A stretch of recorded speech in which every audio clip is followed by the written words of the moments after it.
Os modelos de linguagem de larga escala, LLM, do inglês Large Language Models, como o ChatGPT, por exemplo, eles transformaram, fundamentalmente a forma como a gente interage com os computadores, permitindo que as máquinas compreendam, né, entre aspas, e gerem uma linguagem semelhante à linguagem humana.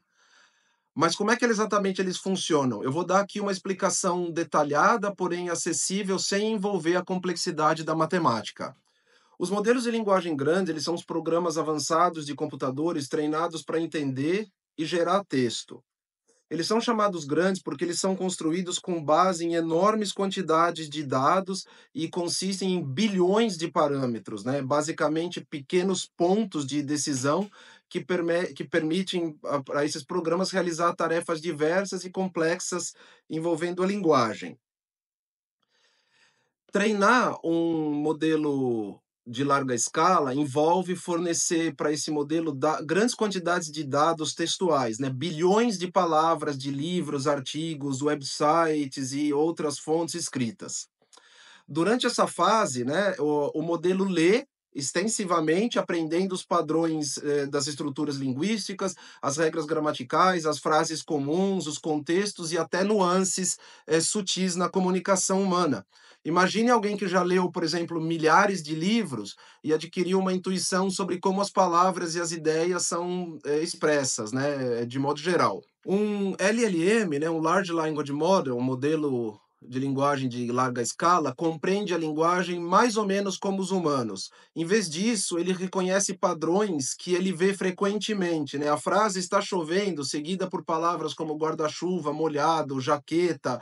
Ele aprende que esses conceitos estão frequentemente associados com o tempo. O modelo constrói, então, um mapa mental de relações entre essas palavras, frases, conceitos, baseado nesses padrões aprendidos, ou seja, na frequência com que eles aparecem. Essencialmente, o que esses modelos fazem? Eles funcionam prevendo a próxima palavra ou frase numa sequência de texto, dada uma frase como, por exemplo, hoje eu fui ao mercado.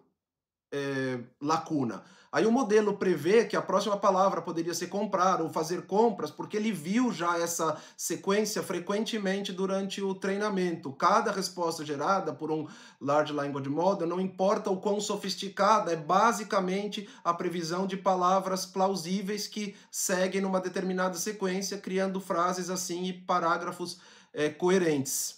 Os bilhões de parâmetros, né, num Large Language Model, eles podem ser vistos como pequenos ajustes feitos durante um treinamento. Esses parâmetros ajudam o modelo a determinar a importância de características linguísticas específicas, como o contexto ou a relação entre palavras, ao prever a próxima palavra, né?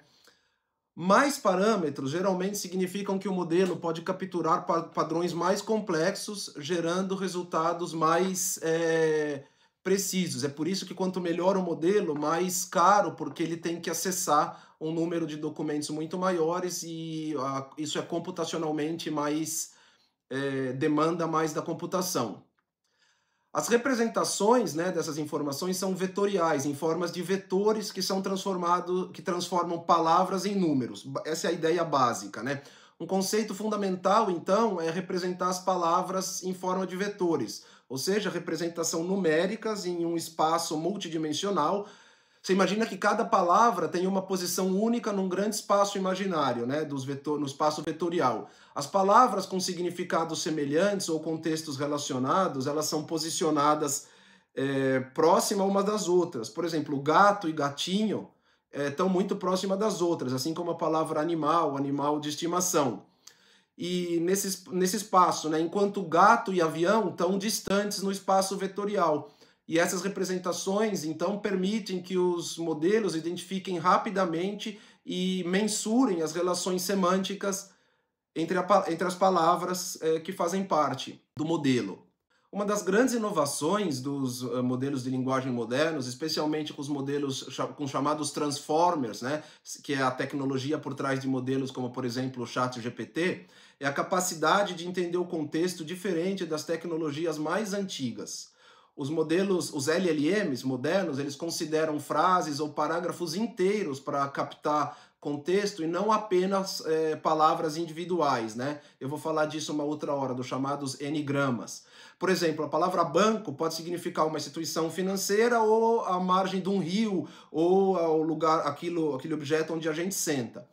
O modelo, ele geralmente identifica o significado correto no contexto, observando as palavras que estão próximas a eles em várias, usando estatísticas, né? Um outro aspecto, então, crucial dos LLMs modernos é o mecanismo de atenção, que permite que o modelo se concentre em selecionar partes específicas do texto de entrada ao prever a próxima palavra, né? É semelhante à maneira como a gente presta atenção nas informações específicas quando a gente toma decisão ou quando a gente lembra de alguns detalhes, por exemplo, e quando a gente está conversando com alguém também. Os mecanismos de atenção, eles permitem que os modelos atribuam mais importâncias a determinadas palavras ou frases com base na relevância do contexto atual, melhorando assim a qualidade do texto que ele gera. Vamos falar da geração de respostas, né? Quando você faz uma pergunta ou fornece uma instrução lá para o chat GPT ou para qualquer outro modelo no computador, o modelo avalia esses padrões aprendidos e as relações dos vetores onde as palavras se localizam para gerar uma resposta coerente. Isso é feito de maneira rápida, escolhendo as palavras baseadas em probabilidades, ou seja, escolhendo essencialmente as palavras e ideias que poderiam seguir naturalmente a partir da instrução que foi dada. Mas claro que existem limites e desafios. Apesar das capacidades impressionantes, os modelos de linguagem eles têm limitações. Eles não possuem conhecimento, eles não possuem experiências reais, eles refletem apenas as probabilidades, né, as informações encontradas durante o treinamento com os textos que foram ali dados, alimentados para ele, né? Isso significa que às vezes eles podem gerar informações incorretas ou desatualizadas até, que por mais que pareçam plausíveis. Um fenômeno conhecido como, igual no mundo real, né, como alucinação, o modelo alucina.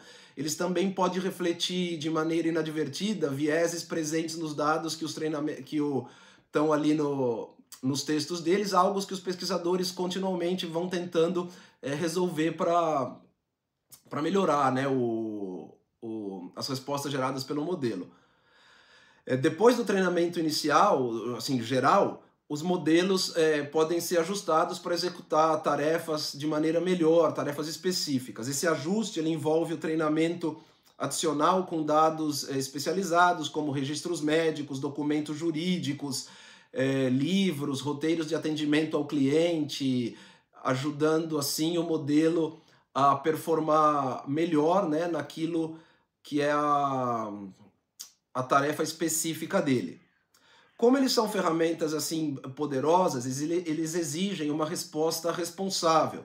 Questões éticas também incluem, por exemplo, há várias questões éticas, como por exemplo garantir a transparência, né, usuários sabendo que interagem com a máquina, por exemplo, e não com uma pessoa, abordar vieses para evitar injustiça, desinformação, proteger privacidade dos usuários, uma supervisão contínua e a implantação cuidadosa dessas questões éticas são essenciais para garantir os benefícios amplos que esses modelos podem gerar e evitar várias coisas, como, por exemplo, comentários racistas, por exemplo, né?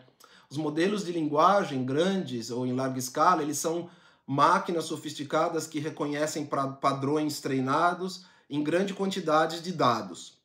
Para entender e gerar a linguagem, esse treinamento tem que obedecer mais ou menos aquilo que eu acabei de falar. E ao prever as palavras com base no contexto, os mecanismos de atenção e relação aprendidos por ele permitem que ele reproduza um texto quase igual aos seres humanos produziriam, embora eles não compreendam a linguagem como os humanos compreendem, né? Eles apresentam, então, limitações e desafios éticos importantes que devem ser cuidadosamente abordados conforme eles moldam as nossas interações digitais.